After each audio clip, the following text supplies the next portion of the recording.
There have been some really imposing and awesome villains over the years. The role of the villain is a necessary one. They need to be intimidating, they need to be terrifying, they need to be so dangerous and menacing that they pose a legitimate threat, because nobody likes a movie where the hero isn't the underdog. That's boring. You need insurmountable odds to overcome. You need the hero to look lesser than, so that they can come through and save the day. If the outcome is just a given, then that's no fun for anyone. The villain needs to have a legit shot at winning the showdown, even if we all know how it'll ultimately end. Without a real favorable chance of winning, the role of a villain is kinda useless. At the very least, it's boring.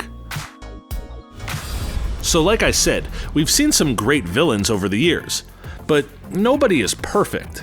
Everyone's got a weakness. Sometimes said weaknesses are kinda silly, like, these are some of the most dangerous and threatening villains you could ever even imagine, who have some seriously dumb limitations. Like, it's almost kinda embarrassing. I'm embarrassed for them. I mean, don't tell them that though, like, they're still pretty scary. Hello. There have been some truly iconic movie villains over the years, from Darth Vader and his sleep apnea machine, to Thanos and his fabulous rhinestone glove. There's no shortage of memorable bad guys to speak of. However, some of them just have the dumbest weaknesses, and we gotta talk about it. Let's start with the MCU, since that's where the biggest and most popular movies on the planet reside these days, I guess. I mean, let's start with Ultron. James Spader's second most imposing and intimidating role, next to, of course, Robert California. Bring it on, but you're gonna be surprised by how ugly it gets. You don't even know my real name. I'm a Lizard King. Ultron was a creation of Tony Stark, basically a super machine used as a shield to protect the world from outside threats. Only, they didn't really think that one through completely, and Ultron pretty quickly realizes that humans were the greatest threat to the world. I mean, he isn't wrong, but the Avengers suddenly have a humanity-erasing mega-robot on their hands to deal with. He manages to escape their control through the internet, where he learns all sorts of nonsense and develops dangerous habits. Let that be a lesson to all of you out there. Careful what you consume on the internet, because it can shape you into a bad guy. This is a good video though. This one is good for you. So are all the other videos on this channel. Keep watching these videos. These are the good ones. Ultron uses the internet to escape, and then uses said access to learn any and all information, as well as destroy Jarvis and occupy several other robots. Only, like, the internet isn't everywhere. You can basically beat Ultron just by unplugging the router, no? Just turn off the Wi-Fi and he's relegated to a glorified Transformers statue. For all of his prowess, he's also limited to a lack of spare robotic bodies. After all, Ultron is kinda just this sentient, non-existent brain. It can inhabit any sort of robot, and luckily for him, he found a big, strong, cool one to take control of. But what if there was no awesome robots to take over? He'd just be a glorified computer virus. Maybe the movie is called Age of Ultron because it's all about how the Avengers are too old to figure out how to work computers. Where's the Norton antivirus when you really need it? Then there's the villainous Aldrich Killian, played by Guy Pearce, who proved to be one of Iron Man's greatest foes. He was brilliant and gifted, but his demise came from arrogance and immaturity. He clearly wasn't as smart as he thought he was, because he tries experimenting on Tony's love, Pepper Potts, as an added insult to injury kind of move. Only, he gives Pepper more than enough power to just freaking destroy him without breaking a sweat. Like, he literally takes her hostage and then makes her awesome enough to take him out in a heartbeat. Smooth move, Aldrich. Then there's Doctor Strange's nemesis Dormammu, who's the ruler of the Dark Dimension.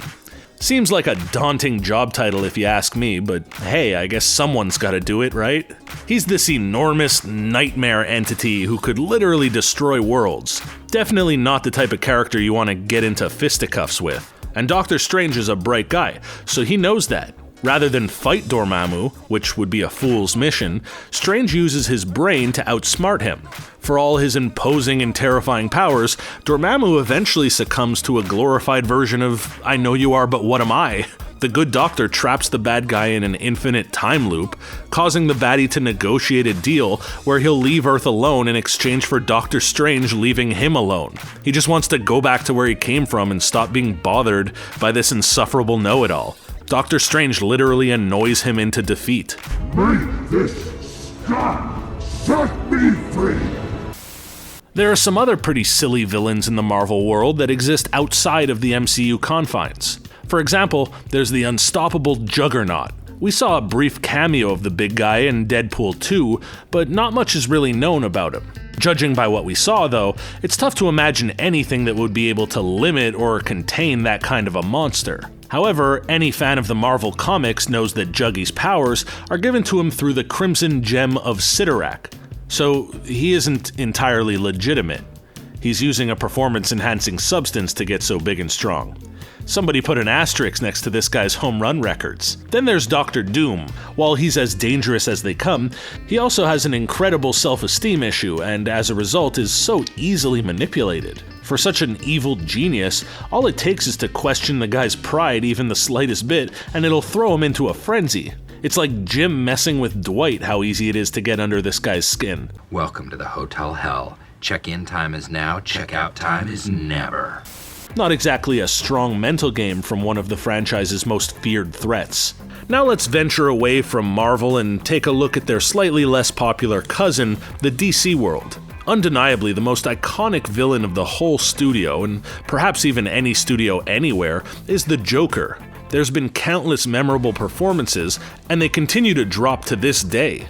The character is so beloved and so popular, it got its own standalone movie. That's the level of prestige attached to such a role. Only, the Joker isn't without his limitations.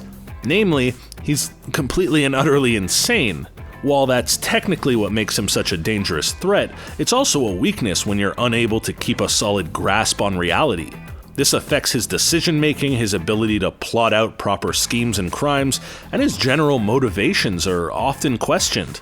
Heck, it also makes him an extremely volatile and inconsistent person, making it tough to maintain a relationship with anyone of any kind. He is and forever will be a loner and an outsider, simply because he can't act responsibly enough to be around or know anyone. Maybe if he just had a friend, he wouldn't be so obsessed with carnage and chaos. While the Joker has been in a number of Batman titles, the villain Mr. Freeze has only appeared in one. He was famously portrayed by world-renowned politician Arnold Schwarzenegger, who also happens to be a surprisingly half-decent actor. It's a cool character, and he's certainly dangerous, but the only problem is he's limited to temperature. Like, you just turn the AC off and this guy's finished. Bat, leave me the bat. Sure, he's a threat, but like, just make it warm and he has nothing. Your problem solved. Let's maybe take a break from superhero and comic book movies. All that supernatural stuff can get a bit excessive, can't it? Let's put Marvel and DC on hold for a minute, and let's talk about Star Wars. We already mentioned Dark Vinny and his laughable breathing mechanism. Like, just get an asthma pump like everyone else, Vader. You're a tyrant in the future in outer space. Is it really that tough to find an inhaler? Anyway, I'm not even talking about him. I want to talk about Emperor Palpatine. He's such a vindictive and sour and just downright rotten person that he can't even realize how powerful love can be. For a guy obsessed with harnessing as much power as physically possible, it's a bit odd that he'd be so turned off to the notion that something good and positive, like the light side of the Force, could actually be more powerful. I guess Star Wars was trying to go symbolic by making love more powerful than hate, but it's just dumb of Palpatine to ignore this obvious scientific finding. It was the attempted elimination of Luke Skywalker that indirectly pushes Darth Vader back to the good side. That's what causes Vader to toss him into the Death Star core in the first place. He literally does it to himself just off of pure ignorance. He can't admit how dope love can be, and he's so stuck in his ways that it leads to his demise. Take that, you stubborn old jerk. What do you guys think? Is there another big-time main villain with a laughable weakness that we forgot to mention? Please leave your comment in the section down below. There's also plenty of ridiculous superhero ones, but I guess that's another video for another time.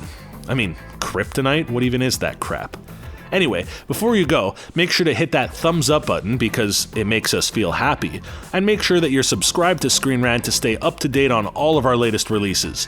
You won't want to miss all the awesome stuff that we have coming your way. Until next time, bye!